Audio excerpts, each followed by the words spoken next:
je vis dans la chair maintenant, je vis dans la foi au Fils de Dieu, qui m'a aimé et qui s'est livré lui-même pour moi. Est-ce que vous comprenez? Donc, ici, sois pas étonné, ce n'est pas Christ qui a été crucifié. Celui qui a été crucifié, c'est son corps. C'est ce que la Bible dit. Il a livré son corps pour que son corps soit crucifié. Il est avantageux pour vous que je puisse m'en aller. Le Fils de l'homme doit être crucifié. Vous comprenez? Chaque fois que Jésus parlait du Fils de l'homme, Jésus faisait allusion à la chair. Il faisait allusion au corps.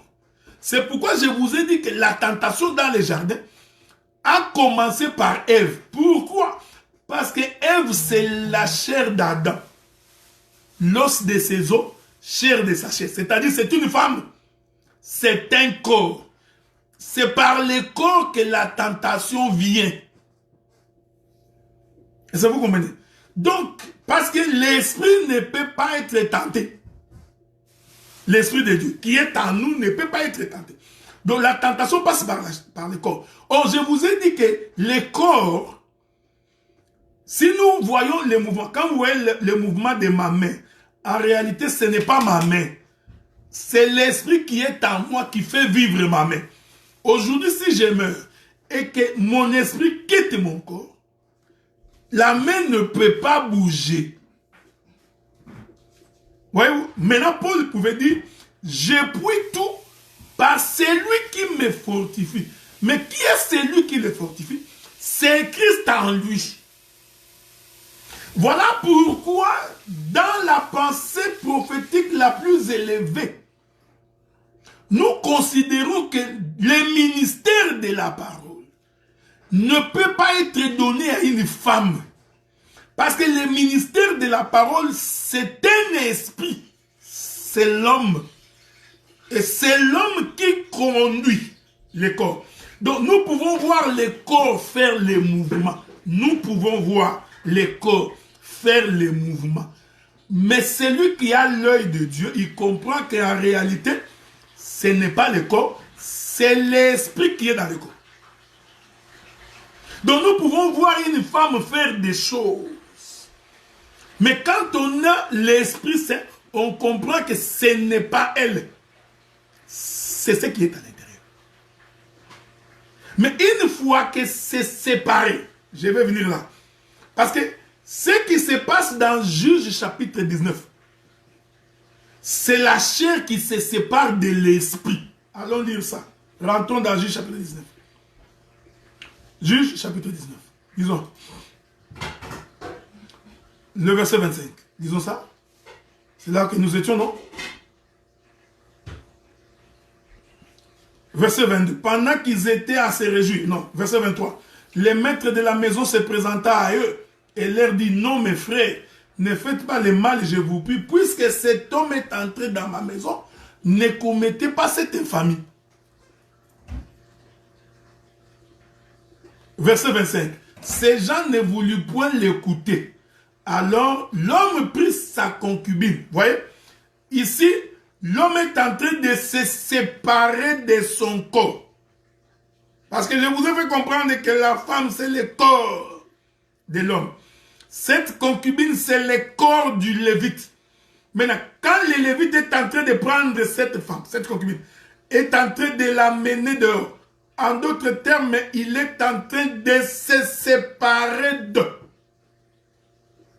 Est-ce que vous me suivez? Ces gens ne voulaient pas l'écouter. Ainsi, l'homme prit sa concubine et la leur amena dehors. J'aime ça. Il amena sa concubine dehors. Donc, il se sépara, lui, avec sa concubine. En d'autres termes, il se sépara, lui, avec son corps.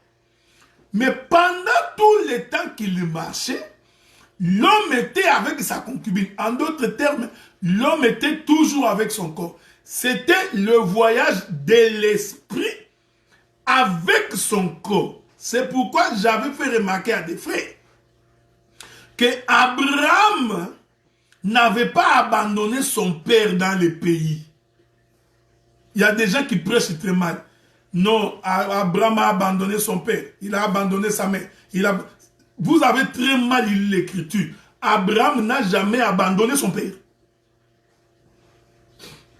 Prenons le livre de Genèse. Genèse, je crois que c'est chapitre 11, si je ne me trompe pas.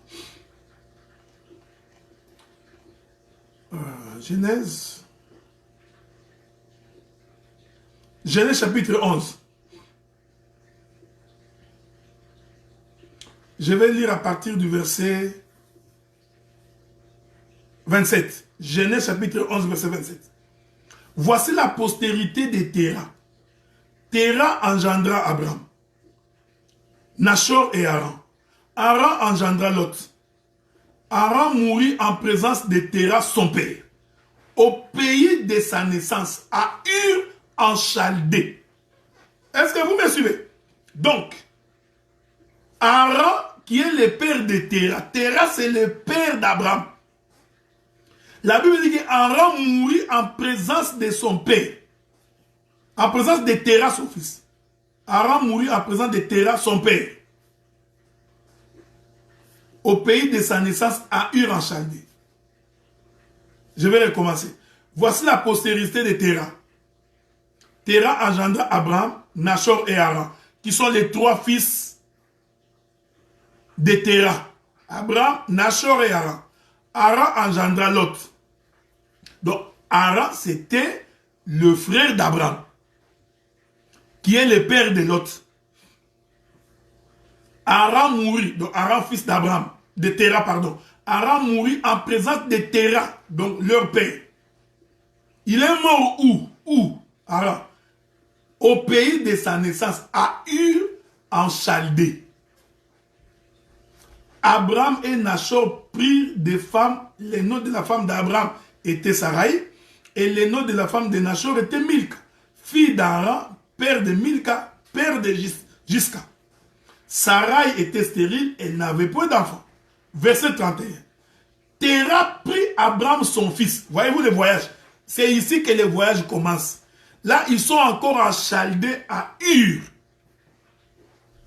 Donc, quand un prédicateur dit qu'Abraham était sorti de Chaldée et qu'il avait abandonné son père, il n'a pas bien lu l'écriture. Voilà pourquoi même son interprétation, elle est erronée. Téra prit Abraham son fils.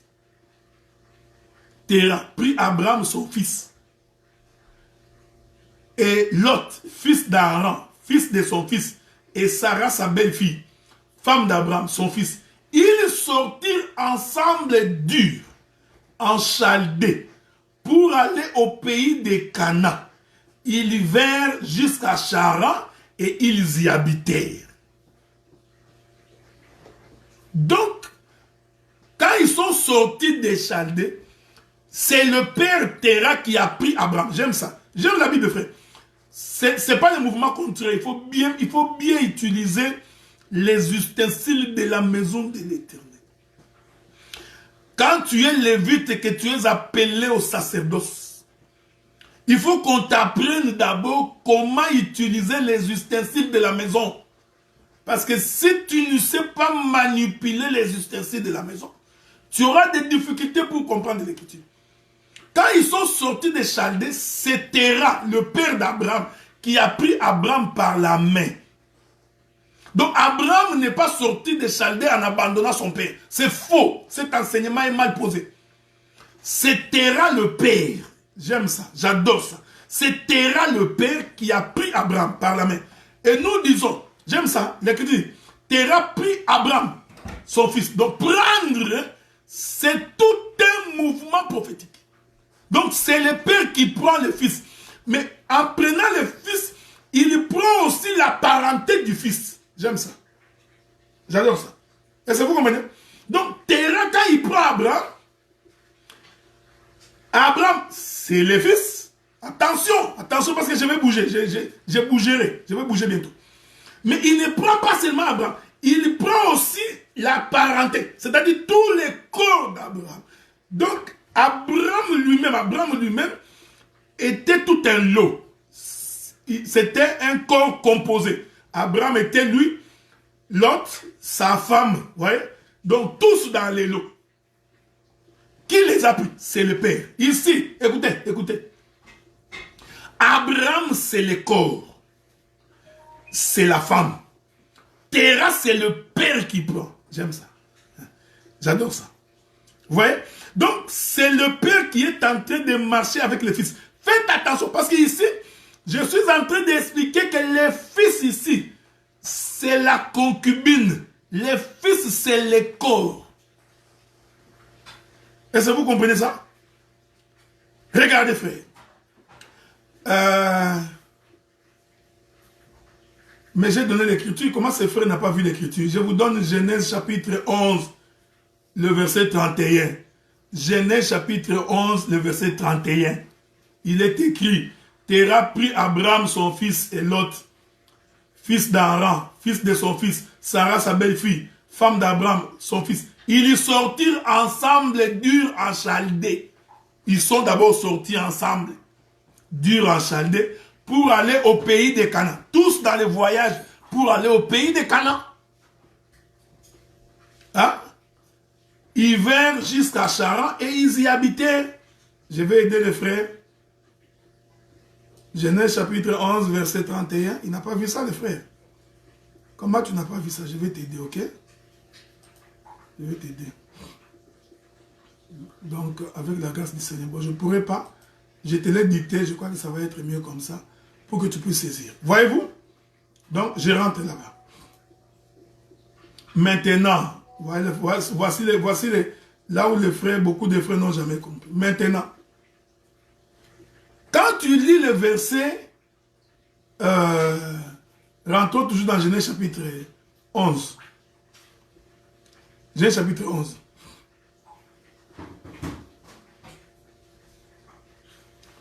Chapitre 11. Allons voir. La Bible dit, verset 31.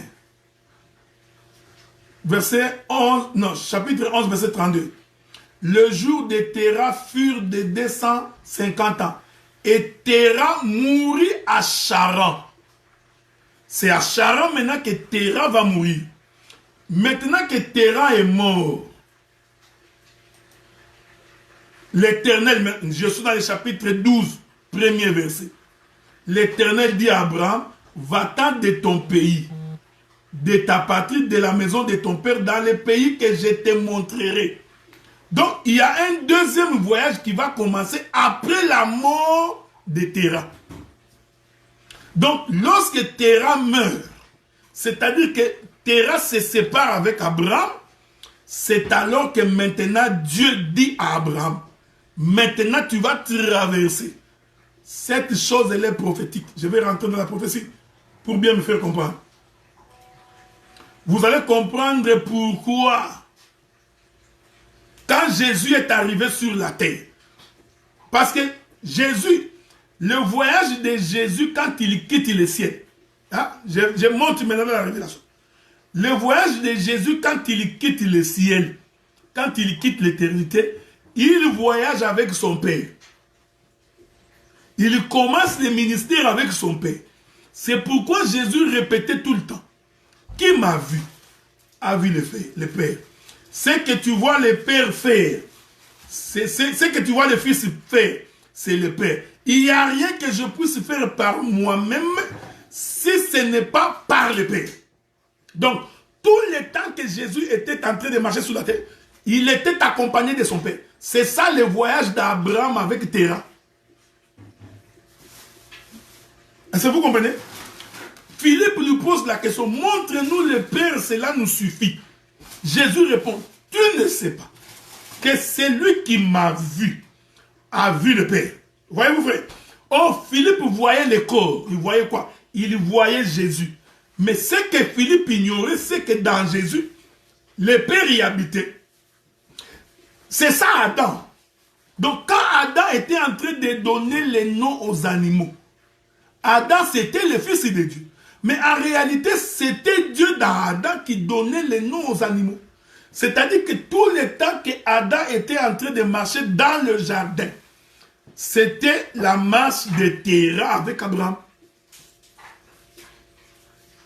Est-ce que vous me comprenez? C'est pourquoi je vous avais dit, frère, bien-aimé Stéphane, je vous avais dit que quand tu es en train de lire les livres de Genèse, les livres de Genèse, faites attention parce que ce n'est pas une chronologie historique des événements. Non. Dans les livres de Genèse, c'est un livre prophétique. Dieu a des langages cachés dans la Bible. Donc, Abraham est sorti, pas lui, c'est son père qui l'a pris. Ils vont voyager jusqu'à Charan. Une fois à Charan, c'est là que Abraham va se séparer avec son père. Il se sépare avec Terah. Ici, j'explique le mouvement du Lévite qui est en train de livrer son corps. Est-ce que vous comprenez?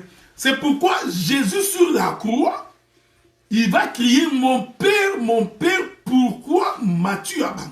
Faites attention. Cela veut dire que l'esprit quittait le corps. Je suis sur la croix. Quand il rendit l'âme, Jésus cria. Allons lire ça. Allons lire ça. Si je peux le trouver. Avec votre permission, bien entendu. Souffrez. Je suis en train de chercher cette écriture-là. Bon, pourquoi je ne la trouve pas? Non, je ne la trouve pas. Il est où l'écriture? Bon, on va la trouver.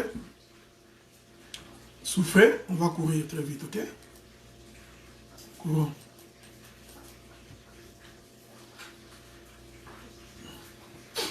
Je suis dans les livres de Matthieu, allons très vite. Avec votre permission, si je peux trouver l'écriture là.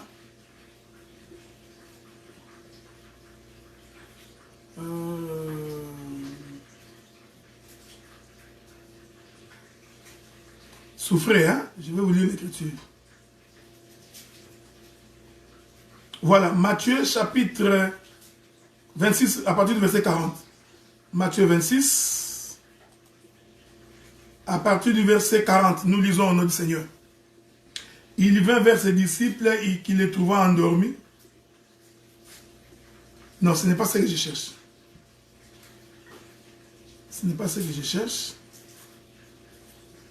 Je crois que j'ai mal pris les versets. Souffrez, hein? On va aller les chercher encore. Avec votre permission. Bon, laissez-moi vous trouver cela. La patience étant une vertu. Souffrez. Je crois qu'il est dans Matthieu chapitre 26. Je vais courir vite avec vous. Voilà. Matthieu 26.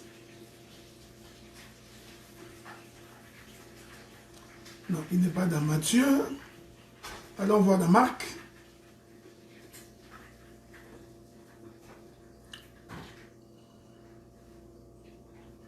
Alors, dans l'écriture qui dit que quand Christ est en train de crier sur la croix, mon Père, pourquoi m'as-tu abandonné?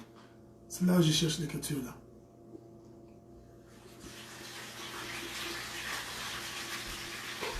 C'est Jean, hein? Matthieu 27, hein? Bah voilà. Matthieu 27, 46. Matthieu 27. Allons-y là-bas. Matthieu 27. Il est écrit, on va lire ça. Voilà.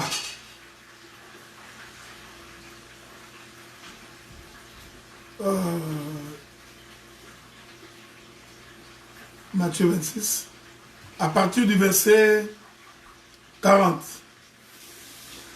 En disant, toi qui détruis le temple et qui les rebâtis en 3 jours, sauve-toi toi-même, si tu es fils de Dieu, descends de la croix. Les principaux sacrificateurs viennent se moquer de Jésus en disant, il a sauvé les autres, il ne peut se sauver lui-même. Si les rois qui descendent. Non, ce n'est pas ça. Ah non, voilà. Matthieu chapitre 27, verset 46. Il est écrit, vers la 9e heure, Jésus s'écria d'une voix forte, Eli, Eli, lama sabachthani. C'est-à-dire, mon Dieu, pourquoi m'as-tu abandonné? Voyez-vous? Donc, quand on lit cette écriture-là, on se rend compte que le Seigneur, je vais encore lire la question du bien-aimé Stéphane.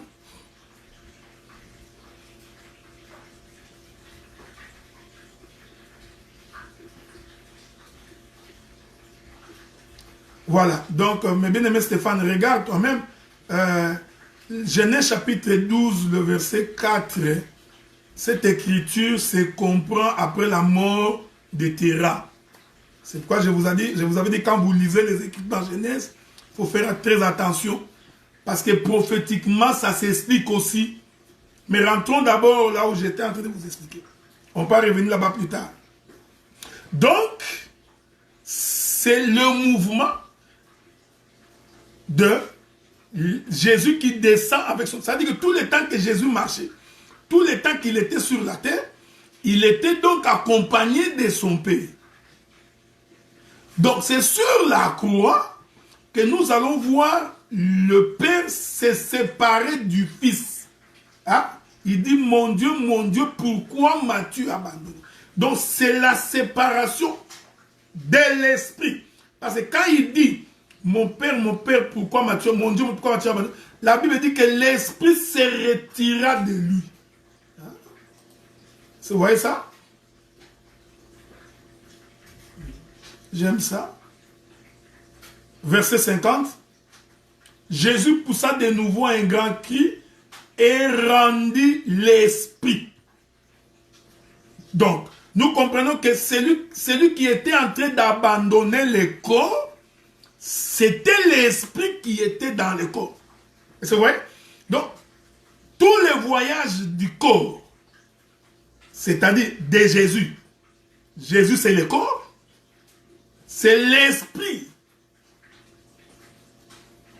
qui est dans le corps, qui est le Père, qui est Dieu, qui va se retirer. Quand il se retire, est-ce que vous comprenez? Le corps maintenant va mourir. C'est ça, ce qui était Adam. C'est-à-dire que l'esprit de l'Éternel se retire dans le corps qui est Adam, et Adam meurt. En d'autres termes, quand le Lévite est en train de livrer sa concubine, quand le Lévite est en train de livrer sa femme, cela suppose que l'esprit, c'est-à-dire l'homme, Lévite qui est l'esprit, s'est donc retiré de son corps. Il va donc maintenant faire quoi? Livrer son corps pour que le corps soit abusé. Or, le corps être abusé ici, c'est-à-dire que le corps maintenant est en train de souffrir du péché. Le corps est en train de porter... Est-ce que vous comprenez ce que nous disons? Remarquez cette chose. Je reviens. Le bien-aimé Jordi a donné un verset, on va le lire peut-être après, pour ne pas perdre les... pour ne pas nous écarter de notre marche. Donc, et la Bible dit que c'est pendant toute la nuit qu'on va abuser de cette femme. Or, je vous ai fait comprendre que la femme, c'est le corps de l'homme qui est donné aux nations. Ici, vous comprenez maintenant, frère. Donc, nous comprenons que c'est livré en pâturage. C'est livré pour porter le péché. Cette chose cache aussi la pensée de la crucifixion. C'est pourquoi vous allez remarquer. Quand Jésus dit que je livre mon corps pour vous, vous allez remarquer deux choses. Quand Jésus monte sur la croix, parce que c'est son corps qui est livré, la Bible dit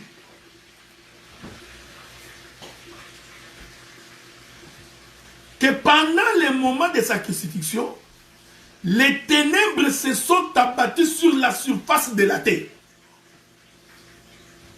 C'est-à-dire, nous étions en pleine nuit. Voyez-vous, l'Écriture dit, de la 6e heure à la 9e heure, il y eut des ténèbres sur toute la surface de la terre. Pourquoi? C'était pour confirmer le corps qui est livré. Parce que sur la croix, c'est le corps, c'est la femme. Christ est comme femme, comme le corps d'une femme qui est livré au péché. Et quand ce corps est livré, selon Juge chapitre 19, à partir du verset 25, c'est pendant la nuit qu'on en abuse. Voilà pourquoi, sur la croix, quand le Seigneur est en train de mourir, la Bible dit que les ténèbres se sont abattues sur la surface de toute la terre. C'était pour attester, que l'esprit s'est retiré. Oh, quand l'esprit se retire, c'est l'esprit qui est la vie. C'est l'esprit qui est la lumière. Ainsi, la lumière étant retirée, il ne peut y avoir que des ténèbres à la surface de la terre. Voilà pourquoi dans Juge chapitre 19, le corps quand il est livré, la Bible dit que c'est toute la nuit qu'on en abuse. Le samedi prochain, je pourrai revenir. Parce que je vais expliquer maintenant, quand je toucherai la Pâque, pour vous faire comprendre que ça s'est passé aussi la nuit. Mais laissez-moi dire deux choses ici avant de finir.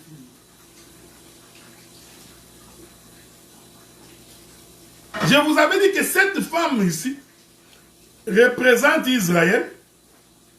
Elle représente aussi l'Église. Elle représente Israël. Elle représente aussi les nations. Ici, je voudrais parler comme un prophète. Comme un prophète, vous allez comprendre que si nous prenons cette femme comme Israël, vous allez comprendre que le temps où le Lévite est en train de délivrer la femme, c'est le temps où les nations de la terre vont se liguer pour combattre Israël. Et ça va être parmi les temps le plus ténébreux, les temps le plus sombre. La Bible dit dans le livre de Matthieu. La Bible dit dans le livre de Matthieu. Bon, mon bien-aimé Stéphane, laissez-moi finir. Je vais revenir parce que je vois que tu as une soif de saisir une chose. Je vais revenir là-dessus. La Bible dit, Israël, Israël, j'ai voulu te rassembler comme la poule rassemble ses poussins sous ses ailes, mais tu n'as pas voulu. Maintenant, je t'ai tourné le dos. Ta maison sera appelée une maison déserte, jusqu'au jour où tu crieras, béni soit celui qui vient au nom du Seigneur. Oh, vous comprenez, selon, parce qu'on n'a pas beaucoup de temps, selon la prophétie des 70 semaines de Daniel, lorsque Israël fera alliance avec les rois de la terre, et qu'au milieu de la semaine, vous permettez, je suis en train de courir, parce que c'est beaucoup ne vont pas bien nous saisir. Au milieu de la semaine, Israël va briser l'alliance. Il va rompre l'alliance. La Bible dit que toutes les nations de la terre se ligueront pour combattre Israël. Vous comprenez? Toutes les nations de la terre. Donc, le mouvement de la femme qui est jetée en pâture, de cette femme qu'on a livrée pendant la nuit aux hommes pervers de la vie, représente aussi le temps où Dieu va abandonner Israël. Il va tourner le dos à Israël. Vous comprenez? Afin que les nations de la terre puissent combattre Israël. Nous avons cette belle image lorsque Jésus est dans la barque avec les disciples. Est-ce que vous comprenez? Quand il est dans la barque avec les disciples, la Bible dit que pendant que Jésus dormait, les tempêtes se sont élevées. Vous comprenez? Or, le temps où Jésus dort, c'est le temps où il se retire. C'est le temps où les Lévites est resté dans la maison qu'il avait accueillie. Est-ce que vous comprenez ça? Dans la maison, il livre la femme en pâture.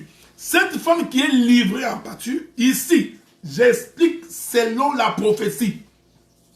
c'est aussi un temps prophétique, le temps où Israël va être livré aux nations de la terre.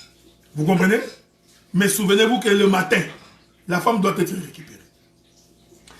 C'est aussi le temps, je suis maintenant dans l'évangélisation, c'est aussi le temps où chaque fois que toi tu es en difficulté, chaque fois que toi tu es en train de souffrir, comprends aussi que c'est le temps où les Lévites est resté dans la maison et qui te laissent dehors et que les démons, les maladies, les problèmes t'envahissent.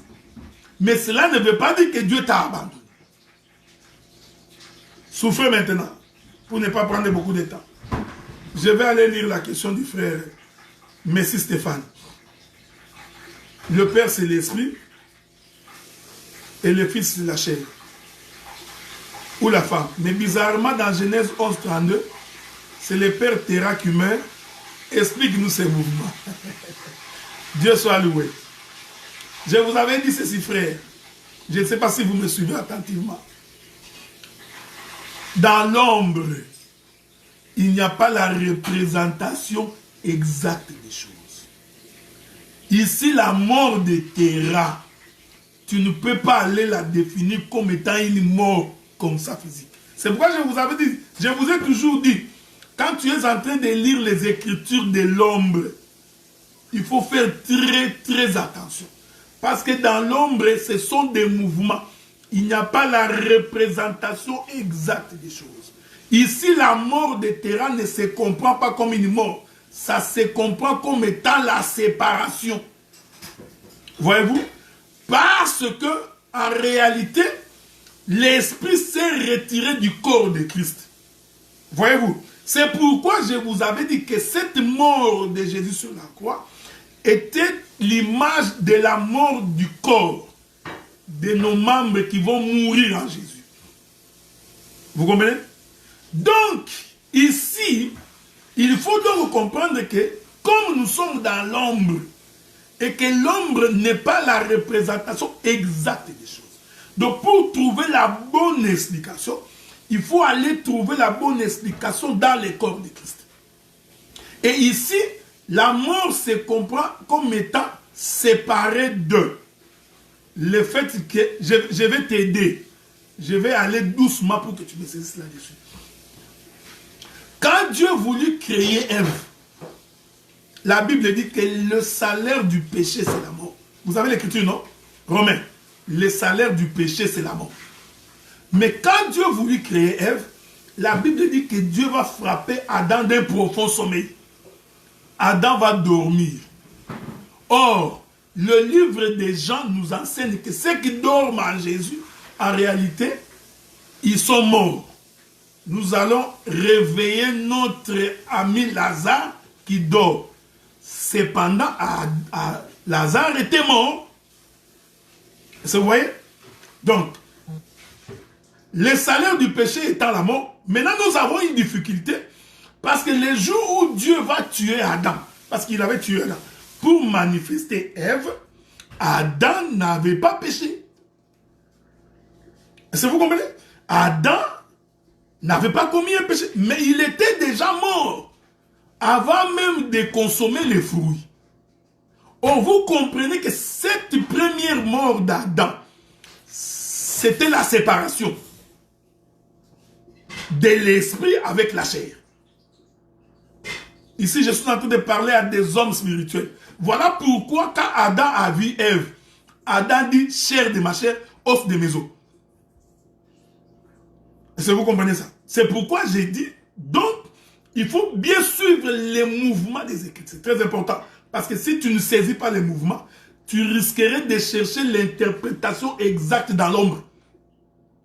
Si l'interprétation exacte est dans l'ombre, à quoi donc sert le ministère? Le ministère, c'est justement pour que les gens puissent bien nous saisir.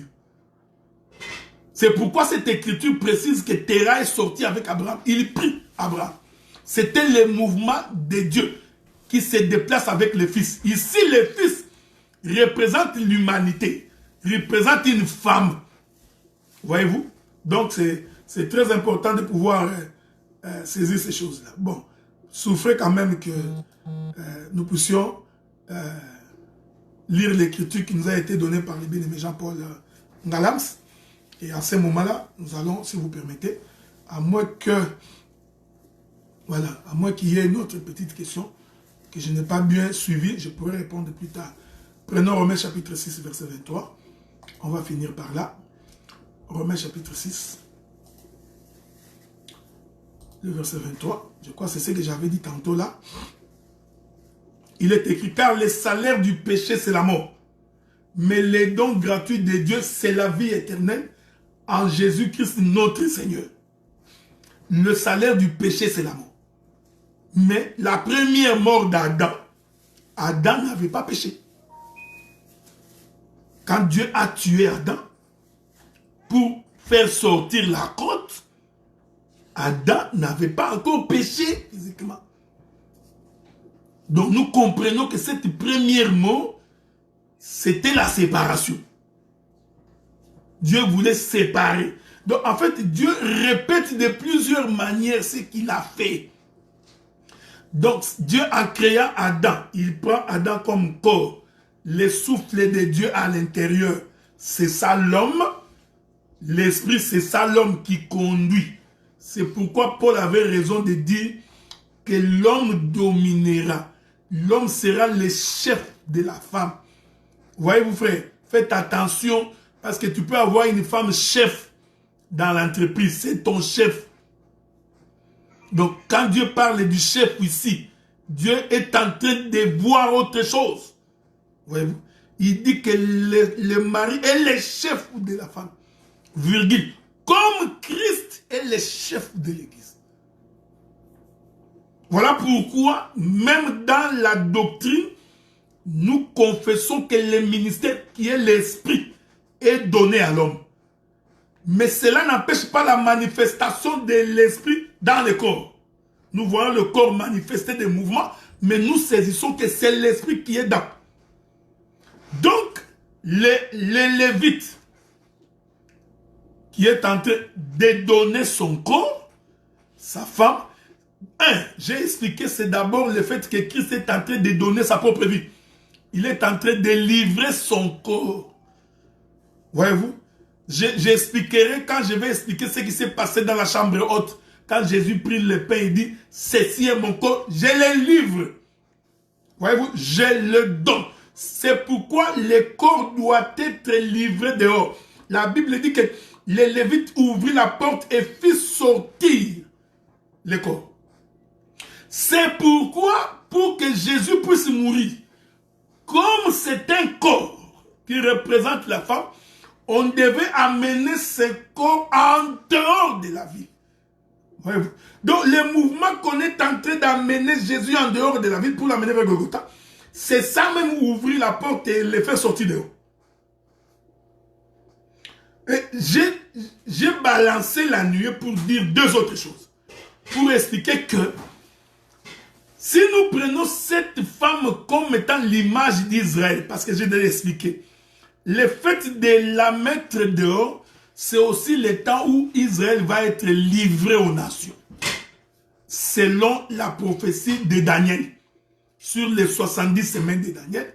Donc c'est aussi le temps où Dieu livre Israël aux nations. Vous comprenez? C'est très important. Mais si nous prenons cette concubine comme l'image de l'Église, nous disons, tout enfant de Dieu, quand il est en train de traverser des moments difficiles, quand il est en train de souffrir, il faut seulement qu'il comprenne que c'est aussi le temps où Dieu s'est caché dans la maison. Mais il ne t'a pas oublié. Mais les difficultés peuvent surgir parce que tu es dans le monde. Ça aussi, c'est le mouvement de tous les fils de l'éternité qui ont quitté le ciel, qui se sont retrouvés dans le monde. Voyez-vous, frère? Donc, on s'est retrouvés dans le monde. Nous avions été abusés par les diables. Nous avons souffert à cause du mal.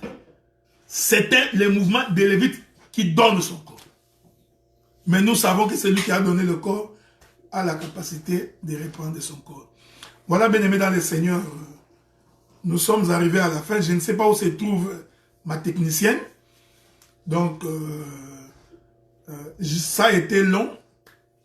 Mais nous croyons que l'Éternel, Dieu du ciel, va nous garder. Et il va nous protéger. Et s'il nous donne le souffle de vie, nous allons revenir le samedi prochain pour continuer. Parce que il nous reste encore à venir pour expliquer, parce que c'était l'idée que j'avais en tête. Je voulais expliquer que les temps où la femme est dehors, c'est aussi le temps de la guerre de Gog et Magog. Mais j'ai manqué le temps parce qu'il faut d'abord que j'explique la guerre de Gog et Magog. Et ramener cela pour expliquer les mouvements de la femme qui a été mise dehors. Voilà, bien-aimés dans le Seigneur, la chose que j'ai voulu partager avec vous aujourd'hui. Je crois que le bien-aimé Stéphane, je crois avoir répondu à ta question, mais si certainement que je n'ai pas touché, je ne suis pas arrivé à satisfaire ta soif, nous pourrons toujours, si le Seigneur nous prête vie, revenir le samedi prochain, hein, pour pouvoir en parler avec beaucoup plus de détails, si le Seigneur nous prête vie. Donc, dans l'entretemps, nous allons vous laisser écouter une belle chanson de notre frère Jimmy Tabandite, en espérant que si le Seigneur nous donne vie, hein, donc on n'était pas là pour parler des différentes morts d'Adam, mais si Dieu nous prête vie, on en parlera sous la grâce du Seigneur. Voilà, bien-aimés dans le Seigneur, nous allons vous laisser suivre